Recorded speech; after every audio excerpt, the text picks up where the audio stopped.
cleanup and recovery efforts are well underway in Puerto Rico Friday, 2 days after Hurricane Maria made landfall on the island's southeastern edge as a Category 4 storm. The danger, however, has not passed.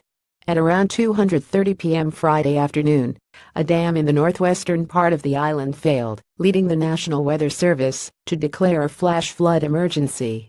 The failure of the Guajataca Dam put communities around the Guajataca River in grave danger. Residents of Isabela and Quebradillas were told to move to higher ground now. Act quickly to protect your life. Buses will be evacuating people from these areas, the National Weather Service said. All areas surrounding the Guajataca River should evacuate now. Their lives are in danger. Please share PRWX, NWSN 1 at NWSN September 22, 2017. Earlier Friday, Puerto Rico's public safety officer Hector M. Pasquera said at least 6 people had died in the storm, but stressed these were official numbers that did not include all of the storm-related deaths. These are fatalities we know of, Pasquera said. We know of other potential fatalities through unofficial channels that we haven't been able to confirm. Puerto Rico's Governor Ricardo Rossello had previously told CNN that 13 people were dead. El Nuevo Dia newspaper says 15 people have died. The rain has yet to stop in Puerto Rico, which is still getting hit by Maria's outer bands as the eye of the storm works its way toward the east coast of the U.S.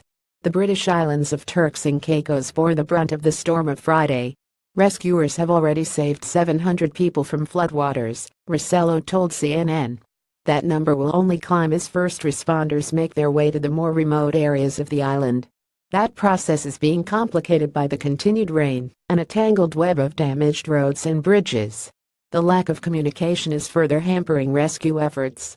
95% of cell phone sites are out of service, and the island is entirely without power. The U.S. military is attempting to help turn the electricity back on, but at the Pentagon, Air Force Reserve Major General Derek P. Ridholm said that until Friday, there was no real understanding at all of the gravity of the situation. Utility crews from the mainland U.S. are also traveling to the island to get power back online, but given the deteriorated state of the neglected grid before Maria even arrived, that will not be an easy task. As rescue missions fan out across the island, Rossello is warning people to stay inside. It's still not safe in the roads, he said Friday. There's still a great deal of flooding. Now is not the time, unless it's an emergency, to be on the roads.